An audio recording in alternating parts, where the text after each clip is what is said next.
everyone. I wanted to drop a video this morning and give an update on stuff that's happening here with Modern Pioneers. I hope you had a great Thanksgiving with your family. If you're not from the U.S., I hope you've had a great last couple of weeks. I haven't done many videos. I did share a cornbread dressing or stuffing recipe that was my grandmother's, and the secret ingredient to that was the poultry seasoning. So my daughter asked me to put that up because she loves it so much and she wants to remember how to make it. So I put that video up specifically for her. But I hope you guys got to enjoy some of it. We did do the brisket, and I froze most of it just because of time. Many of you may or may not know that, you know, I run an embroidery and t-shirt business called North Texas Tees, and I've been trying to reach out to some YouTubers, all my favorite channels, and just see if there's anything I can do to help you know, honor their viewers and help with their engagement with the people who spend time watching them, and obviously to help reward them for their time involved in videos. I really believe that, you know, our time is extremely valuable, and putting up a video, taking time to plan out a video is never easy, and it's time consuming. So I've been helping her. She's had an influx of orders, and we've been getting those out through the holidays, so I really haven't had time to sit and relax. Typically December is the first couple of weeks of December is our slowest time, and then everybody forgets items or forgets gifts, and so we get lots of phone calls to fulfill orders. So I anticipate that continuing on through this year. As far as our little urban homestead here, I'm going to be putting out some videos for homemade tamales. I was married, my first marriage, I was married into a Hispanic family, and I learned from my former mother-in-law how to make tamales, and I've tried to keep that tradition going for my children. My former in-laws are now passed away, and it's just something I can offer as part of their tradition to keep that going. I do sell some, we eat a lot, and then I thought I would post the video and show you how I make them. So they're so time consuming. They take 3 days probably to put up, because I do a huge I do pork and chicken tamales. Sometimes I do bean and cheese. The dessert ones, they sound good, but they never go over really well, so I won't be doing dessert ones this year. I may use some of the brisket, I haven't decided, so I've got that coming up. And if you have a moment, put some of your traditions down in the comments. I would really love to hear what kind of traditions you continue on for your children or your family. Let's see. What else is going on? Oh, we got some pretty, well, for us, it's devastating news. We were told the area that we live in is really suburbia. And it's a hot market right now, which is why we're trying to sell our home to be able to get into our own, you know, acreage. And everybody's seen us travel and look for land. We have a trip coming up in the spring. We're going to be looking for even more land. I think we missed some areas in Arkansas, so we may take a weekend and drive up that way as well. Northern part of Arkansas, almost to the border of Missouri, we didn't get that far to Springdale, but we may go back through that area and look again. So, and this time I think we are considering doing a build. We're looking at some log home builders, and you know, I don't want anything over 2,000 square feet. I don't want a big home. I just want a home for my husband and I to retire in, and for me to continue on with my creative business that I have, you know, designing and sewing and quilting and all those things that I love to do. So I can do that for a very long period of time after I retire. So it'll offer us an additional income, and it will certainly help with any projects or stuff like that that, you know, we're going to have going on. So back to the reason why I was going to tell you this. we got word that we can't build a greenhouse and we can't do a tiny house build. We've been researching and buying material, and I've been encouraging, you know, my husband to call the city, look on their website, find out what the ordinances are, because many times you have to go through a long line of political strings in order to do anything in this urban type area. So he finally did that. He went to Lowe's and spent quite a bit of money at Lowe's buying materials for our greenhouse that he's been digging out the posts to where the posts go in, and he's found out that he has to go through an approval process to even be able to build. And from what I understand, it's grueling. There's a permit fee and there's an inspection part of the building, because obviously this would be an add-on to, you know, our home here. So even though it's detached from the house, having a greenhouse is just like having a shed, just like having a covered patio or anything like that.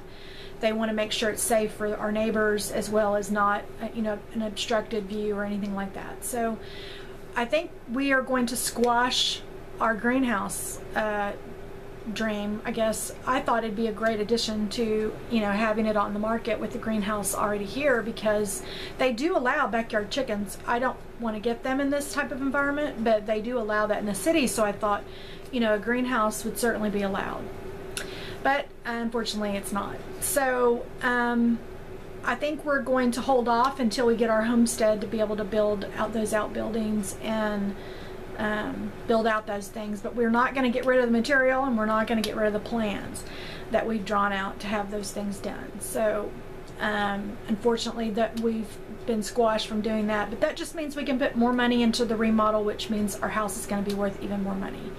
So and I wanted to, anybody that's out there looking for homestead land, I don't know if you're aware of this, but there is a town in Colorado. I'm going to leave a link to the description box because it all isn't current to me in my head right now. But there is, you can get 6 to 10 acres for around $5 grand, which I thought is relatively inexpensive. And it's the quick claim deeds, which means you don't have to go through closing.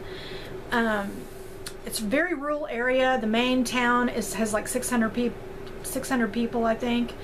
My family owns 6 acres of it, and my mother is wanting to know if we're interested in buying it.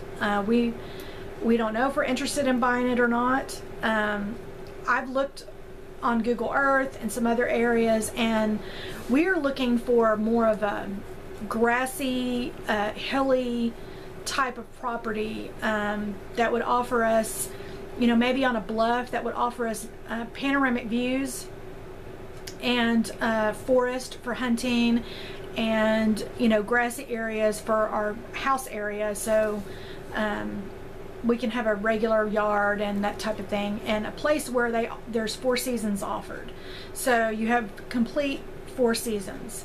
You know, that's the type of property that we're looking for. And we're not going to make any hasty decisions. We're going to plan it and plot it out. And because we haven't been able to find the building or the home that we'd like to have, we're looking at builders. So again, I've already touched on that. But so if you're interested, I'm going to leave some links below for the land that I came across. And they must have 100 lots in all different sizes. So if that's something that you're looking for, you know, it'll give you a place to start for sure. And I wanted to also, let me do my little blessing for the day. Oh, before I do that, I wanted to say something.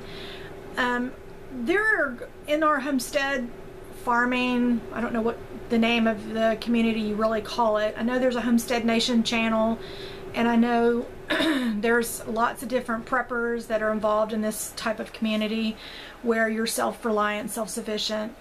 There is a lot of them who put out videos, and I'm not going to point fingers, but I'm almost, because they're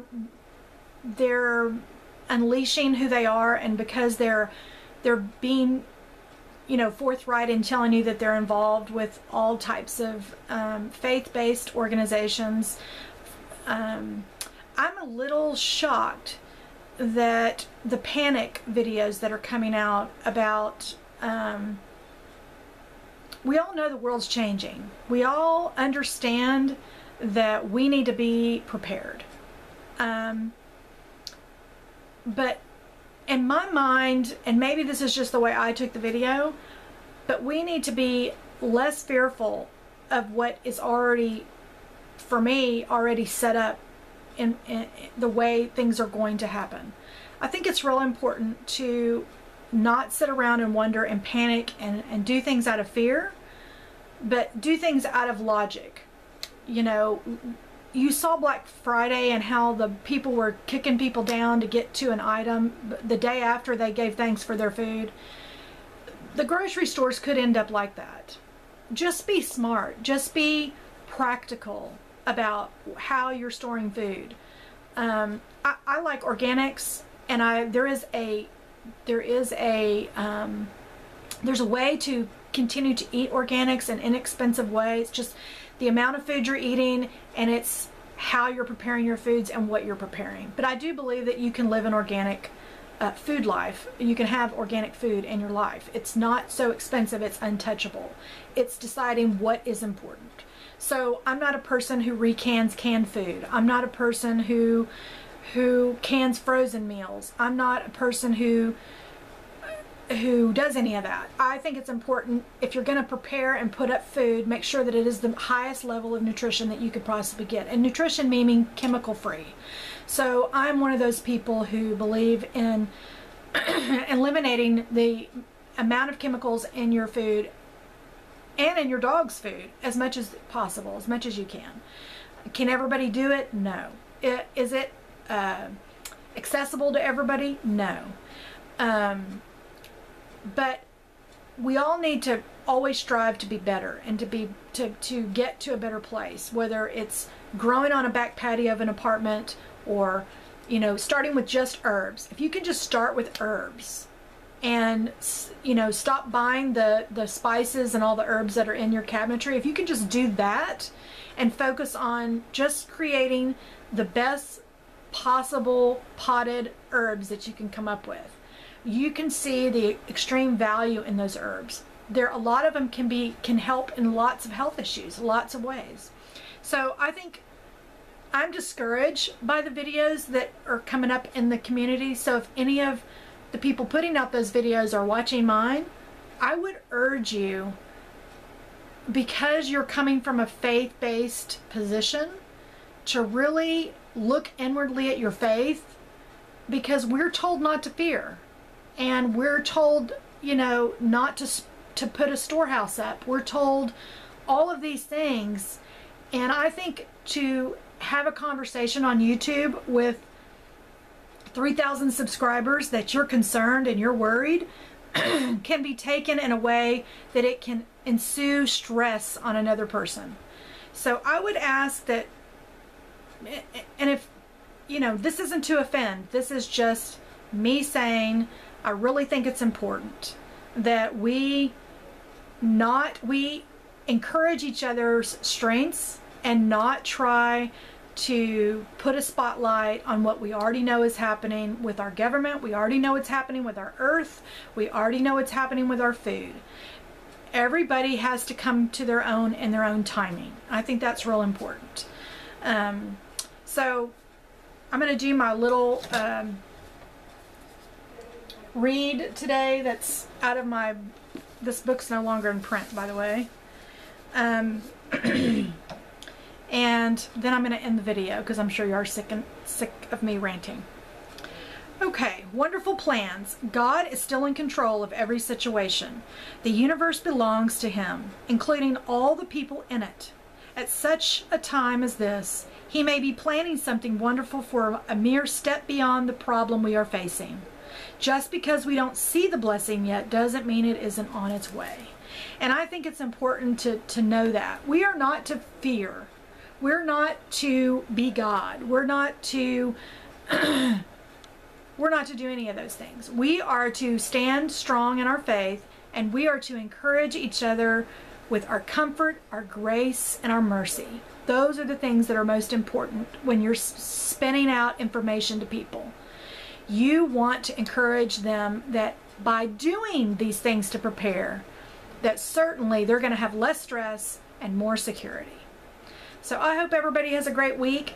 I have some videos coming up this week. I haven't decided what they are yet, but the ones that are subscribers, you're going to get that notification. I wish everybody a blessed week. And if I can help you with something or encourage you today, just let me know. If you want to get a hold of us or get in contact with us, you can catch us on our Facebook page.